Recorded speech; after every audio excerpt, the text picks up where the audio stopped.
The night was thick with a humid heat that clung to my skin like a second layer. I sat alone in the dimly lit living room, a glass of whiskey in hand, the ice cubes clinking softly as I swirled the amber liquid. The house was quiet, save for the faint hum of the air conditioner struggling against the oppressive warmth. My wife, Lily, had retreated to our bedroom hours ago, claiming a headache. My daughter, Emma, was out with friends, as usual. And my mother, Evelyn, was in her room, the door firmly shut. I took a long sip of the whiskey, letting the burn settle in my chest. Something felt off tonight. It wasn't just the heat or the silence. There was a tension in the air, a weight that pressed against my chest, making it hard to breathe. I couldn't shake the feeling that something was happening behind the closed doors of this house. Something I wasn't supposed to know about. I stood up, the glass still in hand, and wandered toward the hallway.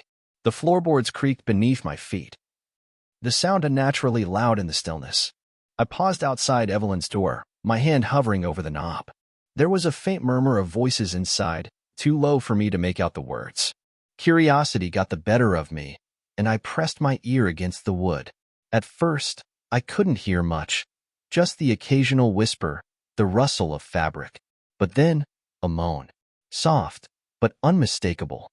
My heart skipped a beat, and I froze. What the hell was going on in there? I turned the knob slowly, careful not to make a sound, and pushed the door open just enough to peek inside. The sight that greeted me made my blood run cold. Evelyn was on the bed, her back arched, her hands tangled in Lily's hair. My wife was kneeling between her legs, her mouth working in a way that left no room for misinterpretation. The room was filled with the sound of their heavy breathing, the wet, rhythmic sounds of their bodies moving together. I stumbled back, the glass slipping from my hand and shattering on the floor. The noise startled them, and they both turned to look at me, their eyes wide with shock. "Peter," Lily gasped, scrambling to cover herself. "What are you doing here?" I couldn't speak. My mind was racing, trying to process what I had just seen. My wife and my mother, together, like that. "Get out," Evelyn said, her voice cold and commanding. "This doesn't concern you." I backed out of the room, my legs shaking, and stumbled down the hallway. I didn't stop until I reached the kitchen, where I leaned against the counter, trying to catch my breath. My heart was pounding, my thoughts a chaotic mess. How long had this been going on? Was this the first time? Or had they been doing this behind my back for years? And what about Emma? Did she know? Was she involved in some way? The questions swirled in my mind, each one more disturbing than the last. I poured myself another glass of whiskey, my hands trembling so badly that I spilled half of it on the counter. I downed the rest in one gulp, the burn doing little to calm my nerves. I needed answers. I needed to confront Lily, to demand an explanation. But I couldn't bring myself to go back to our bedroom. Not yet. Not after what I had just seen. Instead, I grabbed my keys and headed for the door. I needed to get out of this house, to clear my head. But as I stepped outside, I realized I had nowhere to go. The streets were empty, the night air heavy with the scent of rain. I got into my car and drove aimlessly, the city lights blurring as I sped past. My mind was still reeling. The image of Lily and Evelyn burned into my memory. I couldn't shake the feeling that my life was about to fall apart, that everything I thought I knew was a lie. I ended up at a bar on the outskirts of town, a seedy place where no one would recognize me. I ordered another whiskey and sat in a corner booth, staring at the glass as if it held the answers to all my questions. The bartender, a middle-aged woman with tired eyes, gave me a sympathetic look. "Rough night?" I nodded, not trusting myself to speak. She slid another glass across the counter. "On the house." I thanked her with a nod and took a sip, the alcohol doing little to dull the ache in my chest. I didn't know how long I sat there, drowning my sorrows in whiskey, but eventually, the bar started to empty out. The bartender wiped down the counter and gave me a pointed look. "We're closing soon." I nodded and stood up, my legs unsteady beneath me. I paid my tab and stumbled out into the night, the cool air doing little to clear my head. I drove back home, my thoughts still a chaotic mess. The house was dark when I arrived, the silence almost oppressive. I crept inside, careful not to make any noise, and headed for the living room. I collapsed onto the couch, my head spinning. I didn't know what to do, how to process what I had seen. All I knew was that my life would never be the same again.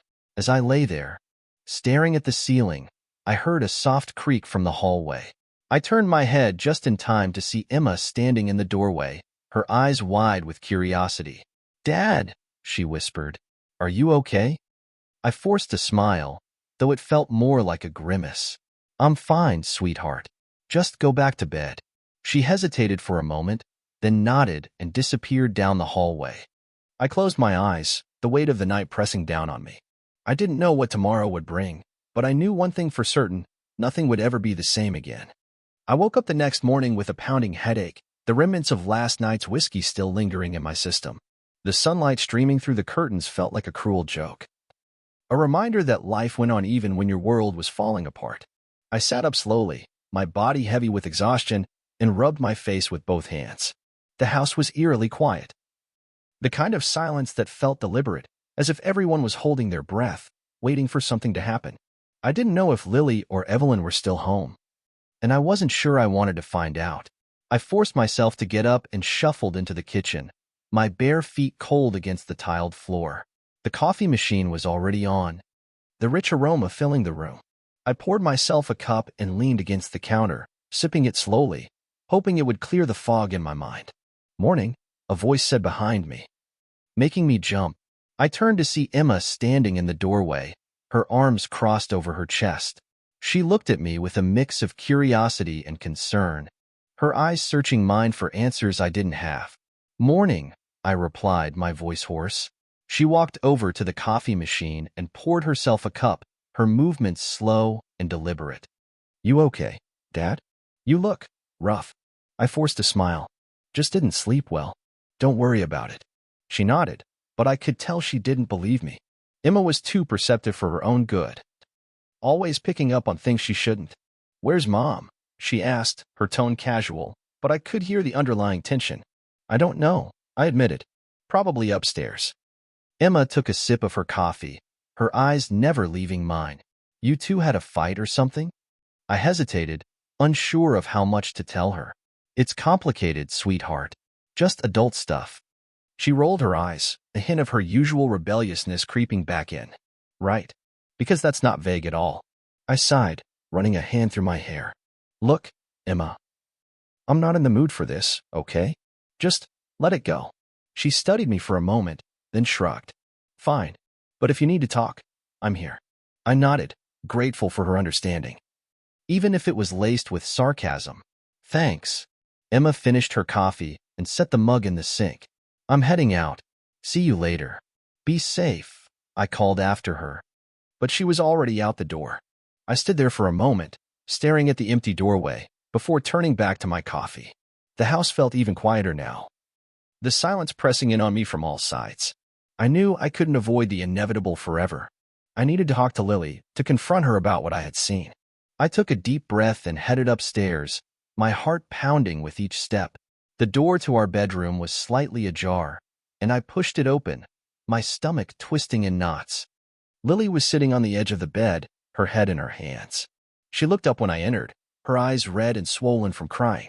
"Peter," she whispered, her voice trembling. I closed the door behind me and leaned against it, crossing my arms over my chest. "We need to talk." She nodded, wiping her tears with the back of her hand. "I know." I took a step closer, my jaw clenched. "What the hell was that, Lily? What were you doing with my mother?" She flinched at my tone, her hands trembling in her lap. It's not what you think." "Really?" I snapped, my anger bubbling to the surface, because it looked pretty damn clear to me. Lily looked down, her shoulders shaking with silent sobs. "I'm so sorry, Peter.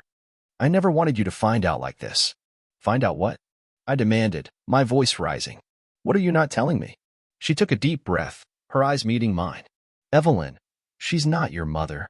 I stared at her, my mind struggling to process her words. "What are you talking about?" Lily stood up, her hands clenched at her sides. "She's your biological mother, Peter. Your real mother." I felt like the floor had been ripped out from under me. "What? That's impossible. My mother died when I was a baby. Evelyn's my stepmother." Lily shook her head, tears streaming down her face. "That's what she wanted you to believe. She had an affair with your father, and when your mother found out, she couldn't handle it. She left, and Evelyn stepped in to raise you."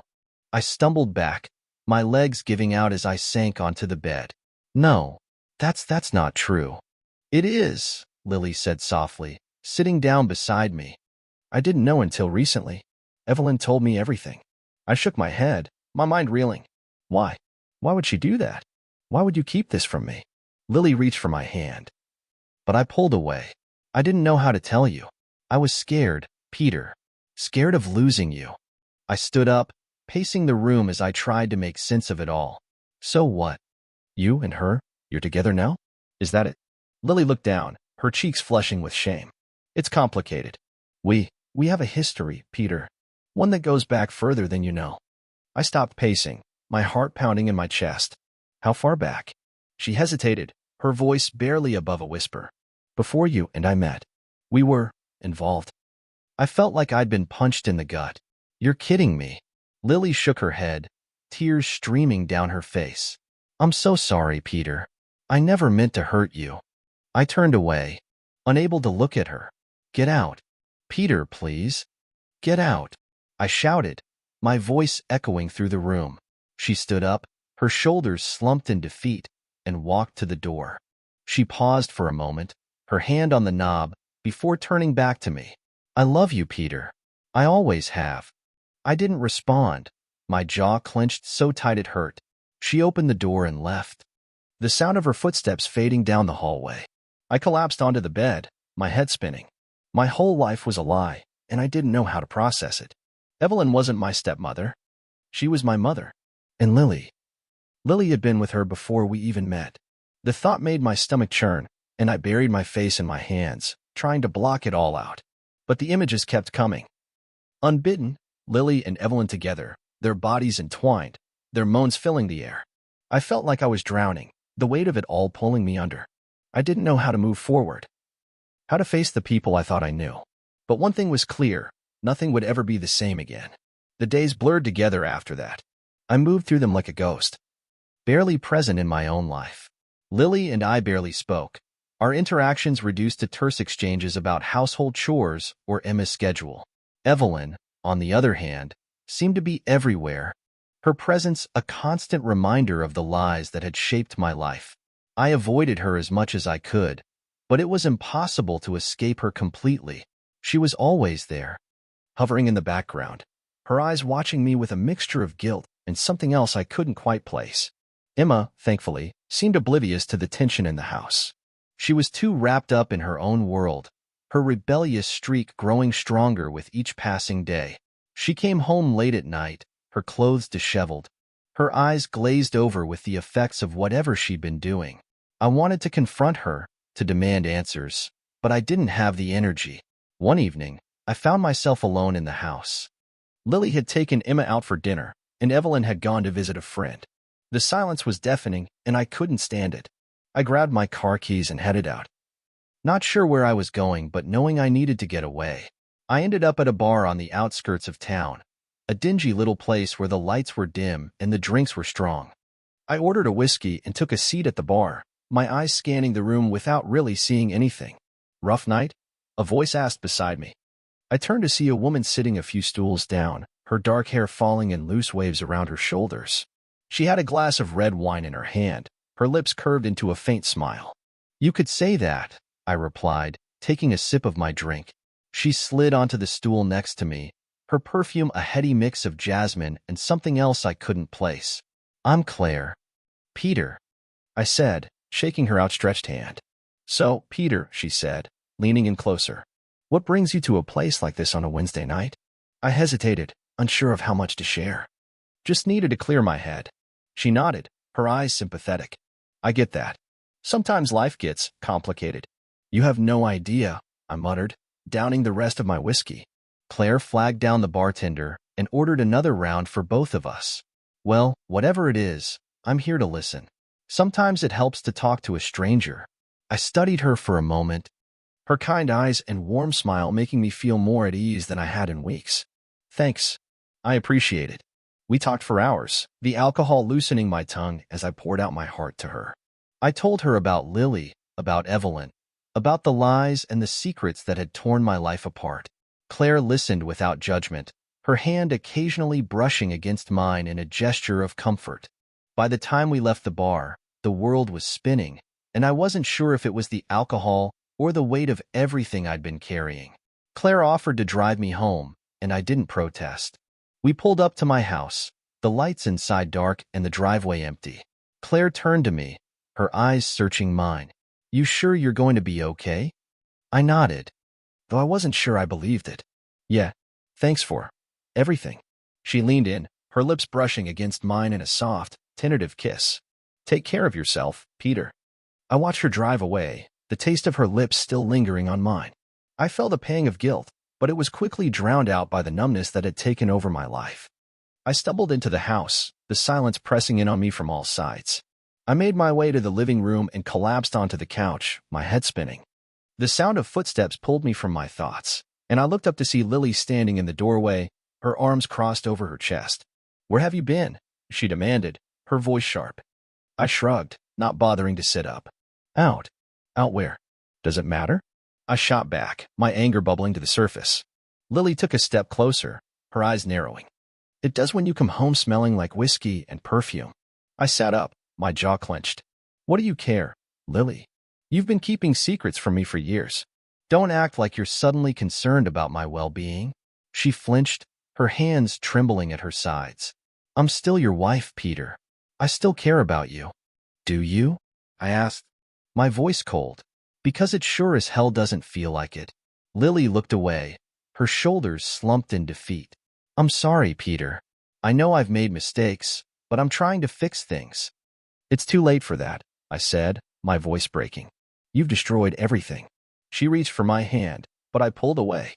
"Please, Peter, don't shut me out." I stood up, my legs unsteady beneath me. "I can't do this right now, Lily. I can't." I walked past her, my head spinning as I made my way upstairs. I collapsed onto the bed, the weight of everything pressing down on me. I didn't know how to fix this, how to move forward. All I knew was that my life was falling apart, and I was powerless to stop it. As I drifted off to sleep, one thought lingered in my mind. I wasn't sure I wanted to. The next morning, I woke up with a splitting headache and a sense of dread that settled deep in my chest. The events of the previous night were a blur, but the guilt and confusion lingered, sharp and unrelenting. I lay in bed for a while, staring at the ceiling, trying to summon the energy to face another day. Lily was already gone when I finally dragged myself downstairs. The house felt empty, the silence almost oppressive. I poured myself a cup of coffee and sat at the kitchen table, my mind racing. I couldn't stop thinking about Claire, about the way she'd listened to me, the way she'd kissed me. It had felt good. For a moment, to feel wanted, to feel like someone cared. But now, in the cold light of day, it felt like just another mistake, another layer of complication in an already tangled mess. The sound of the front door opening pulled me from my thoughts, and I looked up to see Emma walking in, her hair a mess and her clothes wrinkled. She looked like she'd been out all night, and the sight made my stomach twist. "Morning," she muttered, avoiding my eyes as she headed for the coffee machine. "Emma," I said, my voice sharper than I intended. "Where were you last night?"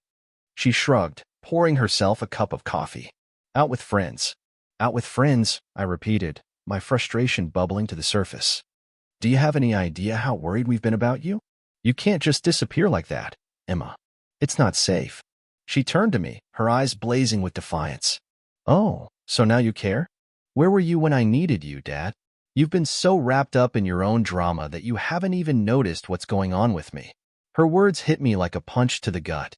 She was right. I'd been so consumed by my own problems that I'd neglected my daughter, and the realization filled me with shame. "Emma, I'm sorry," I said, my voice softening. "You're right. I haven't been there for you, and that's on me. But I'm here now, and I want to help. Whatever's going on, you can talk to me." She stared at me for a moment, her anger giving way to something else, something that looked a lot like pain. "It's too late for that, Dad." Before I could respond, she turned and walked out of the kitchen, leaving me alone with my thoughts. I spent the rest of the morning trying to figure out what to do. I knew I needed to talk to Lily to try and salvage whatever was left of our marriage. But every time I thought about it, the image of her with Evelyn flashed in my mind, and the anger and betrayal came rushing back.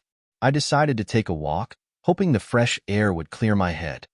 I wandered aimlessly through the neighborhood, my mind a whirlwind of emotions. When I got back, Lily was home. She was sitting in the living room, her hands clasped in her lap, her eyes red and swollen from crying. "Peter," she said softly when I walked in, "we need to talk." I nodded, my heart pounding in my chest. "Yeah, we do." I sat down across from her, the tension between us palpable. "I'm sorry," she said, her voice trembling, "for everything, for keeping secrets, for hurting you. I never wanted any of this to happen." I took a deep breath, trying to keep my emotions in check. "Why, Lily? Why did you lie to me? Why did you keep something so important from me?"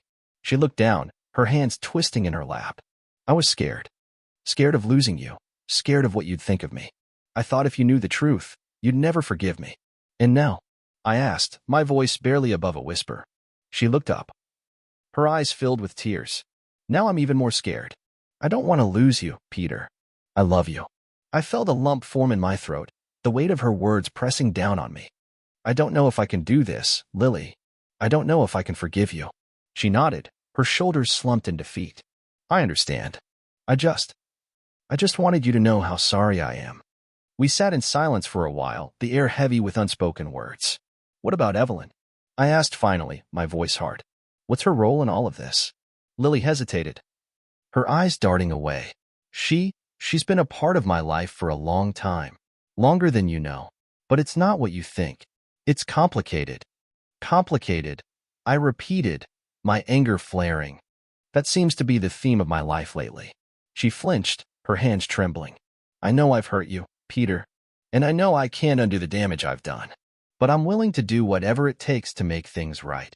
I looked at her, my heart aching with a mix of love and pain. "I don't know if that's possible, Lily." She nodded, tears streaming down her face. "I understand, but I'm not giving up on us, Peter. I'll do whatever it takes to earn your trust back." I didn't respond, my mind a whirlwind of conflicting emotions. I wanted to believe her, to believe that we could fix this. But the wounds were too deep, the betrayal too fresh. "I need time," I said finally, my voice hoarse. "I need time to figure out what I want." She nodded, her shoulders slumped in defeat. "Take all the time you need, Peter. I'll be here when you're ready." I stood up, my legs unsteady beneath me. "I'm going for a drive. I need to clear my head." She didn't try to stop me, just watched as I walked out the door, her eyes filled with sorrow. I drove aimlessly, the road stretching out before me like a metaphor for my life. Endless, uncertain, and full of twists and turns. I didn't know where I was going, or what I was looking for. All I knew was that I couldn't go back to the way things were. As the sun began to set, I found myself at the edge of the city, the sky painted in hues of orange and pink. I pulled over and got out of the car, the cool evening air a welcome relief from the chaos in my mind.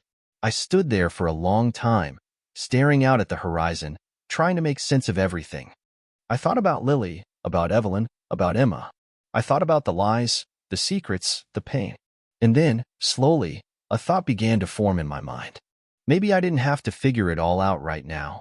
Maybe it was enough to take things one step at a time, to focus on what I could control. I didn't know what the future held, but I knew one thing for certain: I couldn't keep living in the past. I had to find a way to move forward, to rebuild my life, piece by piece. As I got back in the car and headed home, I felt a glimmer of hope, faint but undeniable.